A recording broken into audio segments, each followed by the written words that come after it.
ब्रह्मांड के सबसे गहरे कोने में छिपा हुआ यह वो स्थान है जहां समय रुक जाता है और प्रकाश दम तोड़ देता है। इसे कहते हैं ब्लैक होल, अंतरिक्ष का सबसे भयावह और रहस्यमय तत्व। यह कभी एक तारा था, शक्तिशाली और प्रचंड तारा, लेकिन अब यह अपने ही भार से ढह गया है। तब जन्म हुआ इस अनोखे राक्षस का। यह न तो कुछ बनाता है और न ही कुछ बचाता है, केवल निगलता है। यहाँ भौतिकी के सभी नियम टूट जाते हैं। यह वह स्थान है जहाँ ब्रह्मांड अपनी सीमाओं को स्वीकार करता है। यह एक सिंगुलैरिटी है, असीम घनत्व और अनंत गुरुत्वाकर्षण का केंद्र। ब्लैक होल यह केवल एक खगोलीय पिंड नहीं, बल्कि यह एक चुनौती है। यह हमें याद दिलाता है कि ब्रह्मांड के सामने हमारा अस्तित्व कितना क्षुद्र है। यह सृष्टि के आरंभ और अंत का सबसे बड़ा रहस्य है। हमारी पृथ्वी से हजारों मील दूर आसमान में एक ऐसी सिचुएशन क्रिएट होती है जहां पर आप प्रवेश तो कर सकते हैं, लेकिन वहां से बाहर निकलना इम्पॉसिबल है। यह एक ऐसा पॉइंट है जिसको क्रॉस करके एक मल्टीवर्स या फिर दूसरे यूनिवर्स में भी जाया जा सकता है। लेकिन क्या ऐसा वाकई होता है या फिर ये हमारी इमेजिनेशन है? आखिर यह पॉइंट है क्या? क्या आज तक कोई इसके अंदर गया है? अब आप सोच रहे होंगे कि हम कौन से पॉइंट की बात कर रहे हैं। अब तक तो आप समझ ही गए होंगे कि हम बात कर रहे हैं ब्लैक होल की। आखिर यह ब्लैक होल होता क्या है और यह कैसे क्रिएट होते हैं? वैज्ञानिकों ने इन पर क्या रिसर्च की है बताएंगे, लेकिन उसके लिए आपको हमारा यह वीडियो अंत तक देखना होगा। चलिए शुरू करते हैं। मैं आपका दोस्त बजरंग प्रजापति आपका स्वागत करता हूँ गैलेक्सी के रहस्य यूट्यूब चैनल पर। ब्लैक होल के बारे में जानने से पहले हमें यह पता होना चाहिए आखिर हमें ब्लैक होल के बारे में कैसे पता चला। वे कौन से साइंटिस्ट थे जिनसे हमें सबसे पहले ब्लैक होल के बारे में जानकारी मिली? ये सब जानने के लिए हमें थोड़ा हिस्ट्री में जाना होगा। इसकी शुरुआत होती है 1915 से, जब जर्मनी और रूस की आर्मी के बीच डेंजरस यानी कि भयानक युद्ध चल रहा था। तब श्वार्ज़शील्ड जो उस समय जर्मनी के फेमस साइकेट्रिस्ट थे, जर्मनी को जिताने की पूरी कोशिश में लगे हुए थे। वे जर्मन आर्मी के लिए वेपन्स लॉन्च करने की सही ट्रेजेक्टरी की कैलकुलेशंस कर रहे थे, ताकि वे रूस के अधिक से अधिक आर्मी बेस और टैंक्स को डिवास्टेटेड कर सके। एक तरफ तो जर्मन साइंटिस्ट का पूरा ध्यान अपने देश को रूस के इस अटैक से बचाने पर था, तभी दुनिया में एक रेवोल्यूशनरी डिस्कवरी हुई। दरअसल 1915 में आइंस्टाइन ने थ्योरी ऑफ रिलेटिविटी पब्लिश की, जिसने अचानक दुनिया का पूरा ध्यान अपनी ओर खींच लिया। इस थ्योरी के आने से यह क्लियर हुआ कि सेलेस्टियल बॉडीज को ग्रेविटी कहां से मिलती है।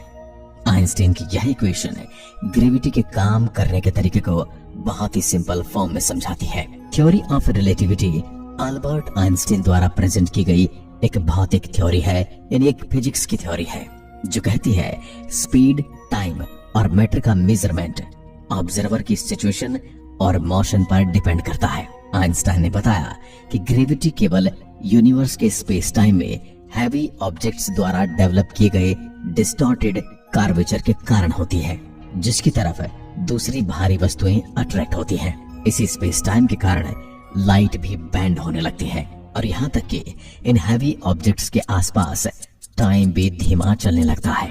हालांकि आइंस्टाइन की इस जनरल रिलेटिविटी थ्योरी में कुछ इश्यूज थे।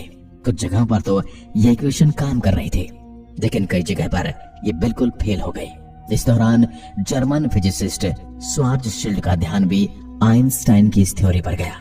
इस थ्योरी का पेपर पढ़ने के बाद उन्हें लगा कि शायद वे इस इक्वेशन को सॉल्व कर सकते हैं, इसलिए बिना समय गवाए उन्होंने इस इक्वेशन को सॉल्व करना शुरू कर दिया और आखिरकार एक रिजल्ट पर पहुंचे।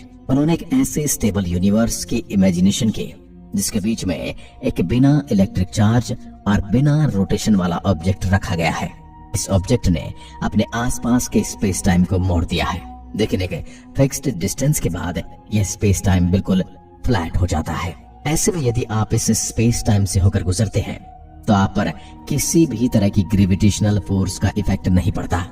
लेकिन जैसे जैसे आप इस ऑब्जेक्ट द्वारा जनरेटेड स्पेस टाइम कर्वेचर वाले एरिया में एंटर करते हैं, आप धीरे धीरे इस ऑब्जेक्ट की ओर अट्रैक्ट होने लगते हैं। श्वार्ज़शील्ड ने इस अट्रैक्शन की एक्यूरेट कैलकुलेशन की थी।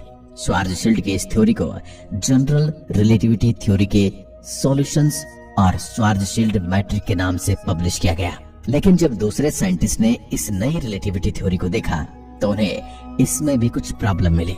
जैसे कि हम इस ऑब्जेक्ट की डिस्टेंस को शून्य मानते हैं तो हमें इन्फिनिटी प्राप्त होता है, यानी इस सिचुएशन में यह इक्वेशन भी ब्रेक हो जाती है और इसका रिजल्ट मैथमेटिक्स और फिजिक्स के रूल को ब्रेक करते हैं। साइंस की लैंग्वेज में इसे सिंगुलैरिटी कहा जाता है। सिंगुलैरिटी का मीनिंग होता है एक ऐसा पॉइंट और स्टेट जहां पर जनरल रूल्स काम नहीं करते। श्वार्ज़शील्ड की इस नई थ्योरी के ब्रेक होने के दो कंक्लूजन निकलते हैं। पहला ये कि यह इक्वेशन ग्रेविटेशनल फील्ड को समझने में पूरी तरह फेल हो चुकी है, या फिर यूनिवर्स में एक ऐसा मास है जहां पर ग्रेविटेशनल फील्ड इनफाइनाइटली पावरफुल हो जाता है। इसी रेफरेंस में साइंस ने सिंगुलैरिटी की थ्योरी को भी मेंशन किया था। दूसरे साइंटिस्ट का यह कहना था कि यूनिवर्स में कोई ऐसा ऑब्जेक्ट और पॉइंट पॉसिबल नहीं है जहां ग्रेविटेशनल फील्ड इनफाइनाइट हो। लेकिन किसी भी तारे के कॉन्ट्रैक्शंस या टुकड़ों में टूटने की एक लिमिट होती है। जब तारे अपनी यंग एज में होते हैं तब उन पर लगने वाला ग्रेविटी का अंदर की ओर फोर्स उनके सेंटर में हो रहे फ्यूजन रिएक्शन के कारण बैलेंस रहता है। लेकिन तारे के मरने के बाद ग्रेविटी का अंदर की ओर फोर्स अधिक हावी हो जाता है, क्योंकि इस समय तक तारे का फ्यूजन बिल्कुल खत्म हो चुका होता है, इसका ईंधन खत्म हो चुका होता है, जिससे तारा अपने मौजूदा मास के साथ एक पॉइंट पर कॉन्ट्रैक्शन होने लगता है। इसे पूरी तरह से संकुचित होने से रोकने का काम न्यूक्लियर फोर्स करता है, जो इलेक्ट्रॉन, प्रोटॉन और न्यूट्रॉनों को उनके एडवर्स चार्ज की वजह से एक दूसरे से दूर रखती है। यह न्यूक्लियर फोर्स इनके बीच एक दूरी बनाए रखती है, जिससे तारा पूरी तरह से कॉन्ट्रैक्शंस नहीं होता। लेकिन एटॉमिक पार्टिकल्स के बीच कॉन्ट्रैक्शन के कारण दूरी कम होती जाती है और इसका आकार भी बहुत कम हो जाता है, जिससे बहुत अधिक ग्रेविटेशनल फोर्स वाले स्टार बनते हैं। यह स्टडी व्हाइट ड्वार्फ यानी कि सीरियस बी पर किया गया था। अब यहाँ पर एक सवाल उठता है, क्या कोई तारा व्हाइट ड्वार्फ से भी अधिक कॉन्ट्रैक्ट हो सकता है? इसका solution Indian physicist S Chandrashekhar ने 1930 में दिया। इंग्लैंड में अपनी पढ़ाई के दौरान उन्होंने तारे के कॉन्ट्रैक्शंस की लिमिट पर रिसर्च करना शुरू कर दिया और पाया गया कि एक फिक्स्ड मास के बाद ग्रेविटी इतनी अधिक हो जाती है कि वह न्यूक्लियर फोर्स को भी हरा सकती है, यहाँ तक कि व्हाइट ड्वार्फ को भी कॉन्ट्रैक्ट कर सकती है। इस मैक्सिमम मास लिमिट को चंद्रशेखर लिमिट का नाम दिया गया है। चंद्रशेखर लिमिट के अनुसार अगर किसी तारे का मास इस लिमिट से अधिक होता है तो तारे के अंदर फ्यूजन प्रोसेस खत्म होने पर अंदर की ओर ग्रेविटी फोर्स इतना ज्यादा बढ़ जाएगा कि तारे के एटॉमिक पार्टिकल्स जैसे इलेक्ट्रॉन और प्रोटॉन एक दूसरे के चार्ज फोर्स को पार कर आपस में जुड़ जाएंगे। इस सिचुएशन में फ्यूजन करना लगभग इम्पॉसिबल होगा। यह प्रेडिक्शन न्यूट्रॉन स्टार के रेफरेंस में की गई थी, लेकिन उस समय कोई भी साइंटिस्ट ये नहीं समझ पा रहा था कि कोई तारा इतना संकुचित यानी कि कॉन्ट्रैक्शन हो सकता है कि वह सिंगुलैरिटी को फॉलो करे, यानी कि ब्लैक होल का कंस्ट्रक्शन हो जाए। श्वार्ज़चाइल्ड की इस थ्योरी का जवाब हमें वर्ल्ड वॉर 2 के समय मिला। जब एक और दुनिया में जंग चल रही थी, वहीं दूसरी ओर साइंटिस्ट अपनी इस थ्योरी पर रिसर्च कर रहे थे। इनमें से एक साइंटिस्ट ओपेनहाइमर भी थे, जिन्होंने न्यूक्लियर बम जैसे वेपन को दुनिया में प्रेजेंट किया। लेकिन इससे पहले उन्होंने एक दूसरे साइंटिस्ट के साथ मिलकर ब्लैक होल सिंगुलैरिटी पर एक पेपर पब्लिश किया, जिसमें उन्होंने बताया कि न्यूट्रॉन स्टार के मास की भी एक मैक्सिमम लिमिट होती है। इस लिमिट को पार करने पर न्यूट्रॉनों के बीच लगने वाला फोर्स तारे को पूरी तरह से कॉन्ट्रैक्ट होने से नहीं रोक सकते, जिसका रिजल्ट ये होता है कि एक सिंगुलैरिटी बनती है जिसमें स्पेस टाइम बहुत तेजी से फ्लो करता है। और इस सिंगुलैरिटी की सिचुएशन में फिजिक्स के नियम पूरी तरह से खत्म हो जाते हैं, ध्वस्त हो जाते हैं। इस सिचुएशन में न तो समय काम करता है और न ही स्थान। ओपेनहाइमर और दूसरे साइंटिस्ट ने सिंगुलैरिटी को लेकर नई थियरी दी, लेकिन आइंस्टाइन इस थ्योरी को करने के लिए तैयार नहीं थे। इसलिए उन्होंने पेपर्स को ध्यान से पढ़ा और इस कंक्लूजन पर पहुंचे कि जब सिंगुलैरिटी पर समय रुक जाता है तो इसमें कोई ऑब्जेक्ट एंटर ही नहीं कर सकता। यानी कि या तो हम इसे सही तरीके से नहीं समझ पा रहे हैं या फिर ब्लैक होल जैसी कोई चीज इस यूनिवर्स में मौजूद ही नहीं है। ओपेनहाइमर को भी आइंस्टाइन की बात काफी हद तक सही लगी और उन्होंने इस पर एक सॉल्यूशन निकाला। ओपेनहाइमर ने बताया कि सिंगुलैरिटी में पहुंचने से पहले किसी वस्तु को श्वार्ज़चाइल्ड प्रेडिक्शन के तहत इवेंट होराइजन को पार करना होगा।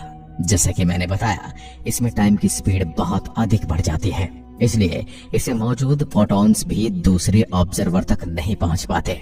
यानी कि बाहर वाले ऑब्जर्वर के लिए यहाँ पर समय रुक जाता है, जबकि जो बाहर वाले ऑब्जर्वर हैं वो समय के रुकने को नोटिस नहीं कर पाते और लगातार सिंगुलैरिटी की ओर अट्रैक्ट होते रहते हैं। इस थ्योरी को समझते हुए ये ध्यान रखना चाहिए कि ओपेनहाइमर समय के बारे में बात कर रहे हैं, न कि ग्रेविटी के बारे में, क्योंकि ब्लैक होल की ग्रेविटी इतनी अधिक होती है कि वह इसके आसपास मौजूद किसी भी वस्तु को टूटने के लिए मजबूर कर देती है। और जैसा कि हम सभी जानते हैं, हम सभी समय में यात्रा कर रहे हैं। ऐसे में जब हम स्पेस टाइम के पर्सपेक्टिव से 45 डिग्री की तेज गति से यात्रा कर रही लाइट को एक रेखा के रूप में खींचते हैं तो हमें स्पेस टाइम में दो वेरियस फील्ड मिलते हैं। जब हम यूनिवर्स से ब्लैक होल में एंटर करते हैं तब हमारे पास केवल एक ही रास्ता होता है और वह है सिंगुलैरिटी में जाना, यानी कि शून्य में विलीन हो जाना। लेकिन 1963 में पेनरोज नाम के एक वैज्ञानिक ने बताया कि ब्लैक होल के अपोजिट एक और रीजन है जिसकी नेचर ब्लैक होल से बिल्कुल अपोजिट है। इस नए रीजन को व्हाइट होल का नाम दिया गया। इसके अनुसार अगर आप श्वार्ज़चाइल्ड के ब्लैक होल में गिरते हैं तो व्हाइट होल में जाकर निकलेंगे, लेकिन व्हाइट होल में जाने के बाद सारी चीजें बदल जाती हैं, क्योंकि ब्लैक होल की तरह आप इसमें कैद नहीं रहेंगे, बल्कि यह आपको यूनिवर्स में कहीं बाहर फेंक देगा। मगर यहाँ से निकलने के बाद आप कौन से हिस्से या टाइम लाइन में पहुंचेंगे इसके बारे में कोई नहीं जानता और न ही कोई इसकी कल्पना कर सकता है। अब वापस आते हैं ब्लैक होल पर। अभी तक हम जिन ब्लैक होल्स की बात कर रहे हैं वो श्वार्ज़चाइल्ड के मैथमेटिकल सॉल्यूशन वाले ब्लैक होल्स हैं, यानी कि इनमें न तो कोई इलेक्ट्रिकल चार्ज है और न ही एक्सिस रोटेशन।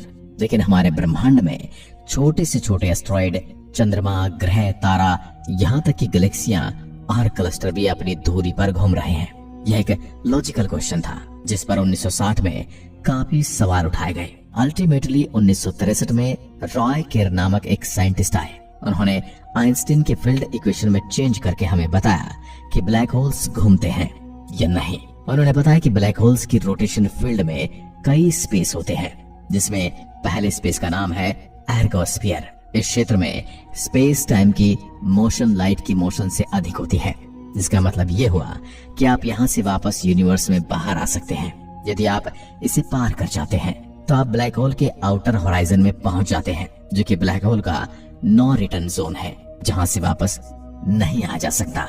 रॉय केर के अनुसार ब्लैक होल के अंदरूनी होराइजन में एक हिस्सा है जहां पर स्पेस टाइम टूट जाता है।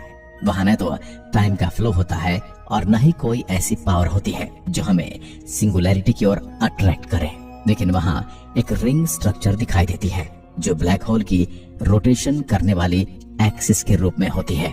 इस थ्योरी को मोस्टली साइंटिस्ट मानते हैं और उनका कहना है यदि आप इस रिंग जैसी स्ट्रक्चर को पार कर लेते हैं तो आप एक व्हाइट होल में पहुंच जाएंगे जो आपको किसी दूसरे ब्रह्मांड में फेंक देगा। अब रॉय केर की यह थ्योरी सही या गलत है यह जानने के लिए हमें ब्रह्मांड में मौजूद किसी बड़े ब्लैक होल के अंदर कूदना होगा और उसके बाद भी ब्लैक होल की यह रियलिटी हमें नहीं पता चलेगी, क्योंकि ब्लैक होल के अंदर हम पृथ्वी की ओर से आने वाले सिग्नल को तो सुन सकते हैं लेकिन अंदर की इंफॉर्मेशन को बाहर नहीं भेज सकते। और ब्लैक होल में आप सीधे ही एंटर भी नहीं कर सकते, क्योंकि ब्लैक होल में जो भी चीज एंटर करती है उसी ब्लैक होल इतने टुकड़ों में तोड़ देता है कि धूल के कण भी उसके सामने बड़े नजर आते हैं। अर्थात हम किसी को नहीं बता सकते कि ब्लैक होल के अंदर हमने क्या देखा और वहां पर कोई दूसरी दुनिया है या नहीं। वैसे आपका क्या मानना है? क्या वाकई ब्लैक होल के पार कोई दूसरा ब्रह्मांड है?